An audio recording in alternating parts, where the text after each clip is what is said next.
History teaches that Custer made his last stand at the Little Bighorn. But what if the story you know is only half true? One Lakota warrior, Chief Gall, witnessed it all, and his account doesn't just question the official version, it turns it upside down.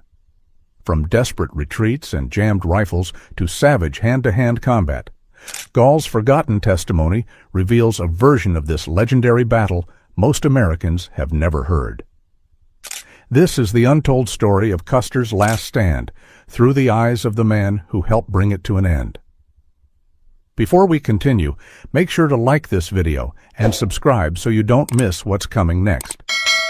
Gall stood over the lifeless bodies of his wives and children, the smoke still rising, the cries of battle echoing in the distance. In that moment, something inside him shattered. He swore he would take vengeance on every soldier who had brought death to his family. What followed was nothing like the clean, heroic tale America told its children. The real story of Custer's last stand began with a father's grief and ended in one of the most brutal, misunderstood battles in U.S. history. When Lieutenant Colonel George Armstrong Custer rode into the valley of the Little Bighorn, Chief Gall and his people had only hours to prepare. At 36, Gall was already a legend among the Hunkpapa Sioux, a man whose bravery and battle cunning had earned him scars, songs, and an unshakable place among his people's greatest warriors. His strength, wisdom, and loyalty were so admired that Chief Sitting Bull himself had adopted him as a brother. Together, they stood as protectors of their nation's freedom, brothers in spirit against an empire that seemed determined to erase them.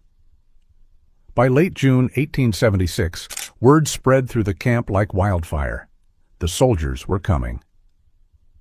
Custer and the 7th Cavalry were on the move. For Gall, it wasn't just another battle. It was destiny closing in.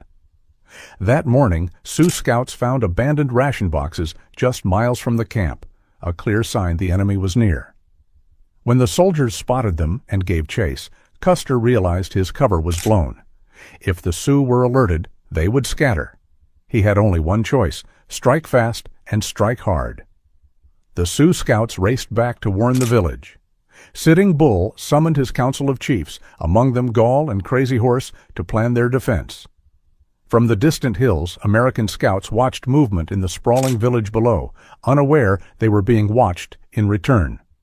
Soon the Sioux learned that Custer had divided his command into 3 columns, a fatal mistake that would seal his fate. Custer himself led 5 companies north, hoping to descend on the village from above. Major Marcus Reno took 3 companies to strike from the south. Captain Frederick Benteen moved west with another 3, meant to close off any escape route. It was meant to be a perfect trap. Instead, it became a massacre. Inside the camp, confusion turned to chaos. The safest choice, some argued, was to flee before the cavalry could reach them. But before they could act, Reno's men came thundering across the river, crashing straight into the southern edge of the camp. Sitting Bull and I were at the very point where Reno attacked, Gall later recalled. His own lodges were in the path of the oncoming charge. Gunfire erupted, ripping through the lodges. Bullets tore through the air. Women screamed. Children ran. Warriors scrambled to seize their horses. Gall rushed through the pandemonium, desperate to find his family, his 2 wives, his 3 children. What he found instead broke him. They lay among the dust and torn hides of the camp, killed either by stray bullets or the soldiers' deliberate fire. They were killed there by the pale-faced warriors, Gall said later. It made my heart bad. Among the Sioux, that phrase, "my heart was bad," meant more than sorrow. It meant rage. It meant vengeance. It meant the kind of fury that makes a man forget fear and abandon mercy. From that moment forward, Gall was no longer fighting for his people. He was fighting for his dead. After that, he said, I killed all my enemies with the hatchet. It was both a statement of fact and a metaphor. He cast aside the rifle and fought hand to hand, the way of a warrior whose soul burned for justice. As Reno's men dismounted and advanced on foot, Gall rallied warriors to strike back. Though Sitting Bull's name would forever be tied to the battle, He did not fight that day. Instead, he performed sacred rites, making medicine, calling upon the spirits for strength. The real leadership on the battlefield fell to Gall and Crazy Horse, two men whose fury turned the tide of battle. Their counterattack came swift and hard. Warriors poured out of the timber surrounding Reno's companies. Bullets tore through the cavalry ranks as the Sioux charged again and again. Outnumbered and outflanked, Reno's men began to break. Then fate delivered a gruesome twist. Among Reno's soldiers was Bloody Knife, a half-Hunkpapa, half-Arikara scout who had once lived among Gall's people. Gall had always despised him, calling him a traitor. Bloody Knife's hatred ran just as deep. Gall had killed several of his brothers and even his son in earlier conflicts. Now the two mortal enemies faced each other again across the battlefield. Moments later, a bullet tore through Bloody Knife's skull, splattering blood across Major Reno himself. Gall hadn't fired the shot, but in his heart it felt like destiny had finished the feud for him. Reno, drenched in his scout's blood, panicked. He lost command. His men broke and fled across the river in chaos, their charge collapsing into a rout. The Sioux warriors gave chase, cutting soldiers from their horses, dragging them into the mud, striking them down in hand-to-hand combat. The water ran red. More than 30 Americans fell before the survivors scrambled to the bluffs for safety. Gall wanted to finish them, to hunt Reno's survivors to extinction. But new cries rose from the north. Another column was approaching. Custer. Gall gathered a few warriors and rode hard toward the distant gunfire. What he saw would become one of the most debated accounts in history. He claimed he spotted Custer's men advancing cautiously along the ridges, pausing as they caught sight of the enormous Sioux village below. One officer rode forward to study the ground through binoculars, a man with shorter hair than most. Gall didn't realize until much later that it was Custer himself. Long Hair, as the Sioux called him. Custer hesitated. Perhaps, Gall thought, he finally understood the scale of what he had walked into. Thousands of warriors, ready to defend their homes. Gall said it was then, not later, that his warriors struck first, catching Custer's men before they could organize an attack. If true, it would mean Custer's last stand wasn't an assault at all, but a desperate defense. Yet not all witnesses agreed. Others remembered Custer charging first, only to be repelled. Either way, by the time Gall reached the northern hills, the battle had descended into pure chaos. Custer's 5 companies were trapped. The soldiers' Springfield carbines jammed under the pressure of rapid fire, forcing them to throw them aside and fight with revolvers. Warriors swarmed from every direction, some armed only with hatchets or clubs. They used the terrain itself as a weapon, driving stampedes of horses through the cavalry lines, scattering men and cutting off escape. Gall later said, "It was a slaughter. We took no prisoners. Our hearts were bad, and we cut and shot them all to pieces." As the battle raged, Custer's forces split in two. On one ridge, Custer and his brother Tom fought alongside companies C, E, and F, making their last stand atop what would later be called Custer Hill. Gall never saw Long Hair die, nor did he claim the kill.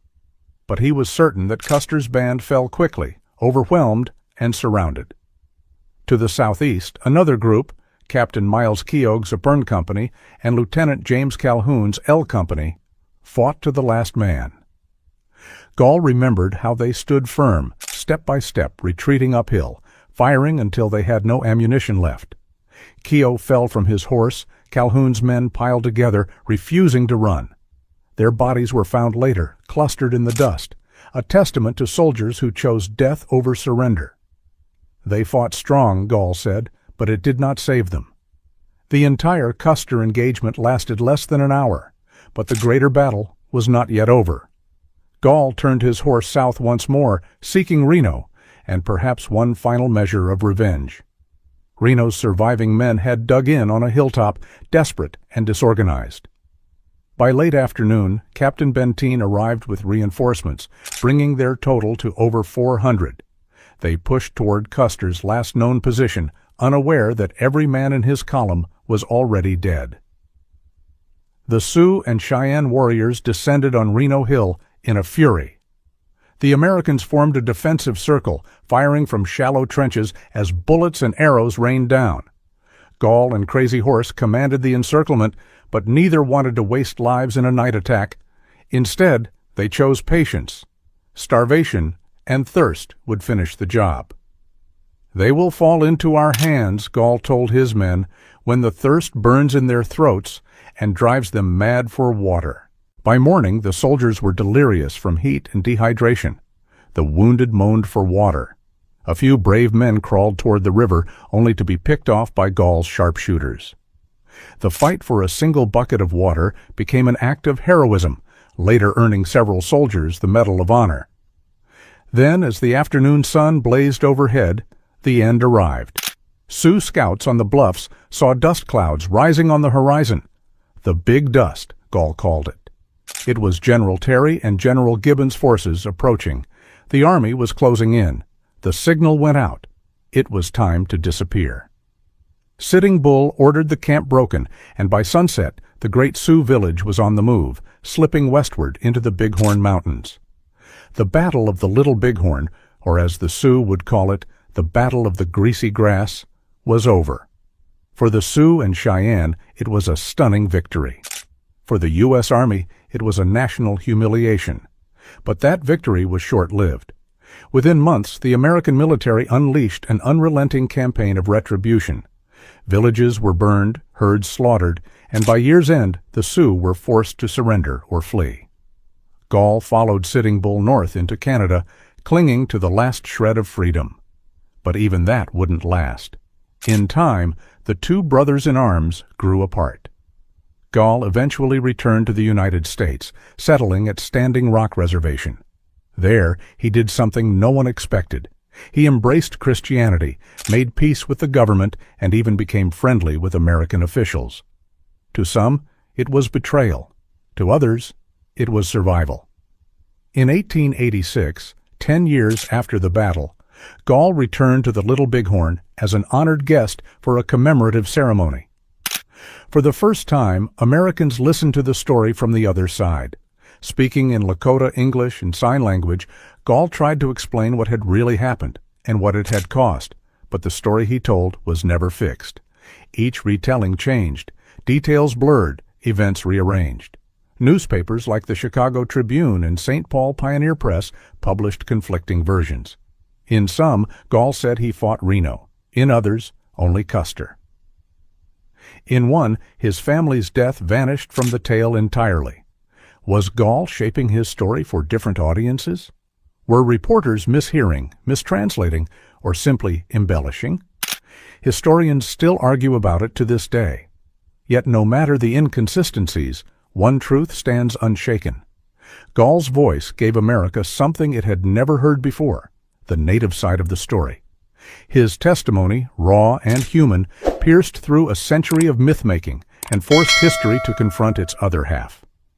And through it all, the image of Gall remains, a warrior, a father, a survivor, standing over the ashes of his world, determined that the memory of his people and the truth of that bloody day on the greasy grass would never be buried again.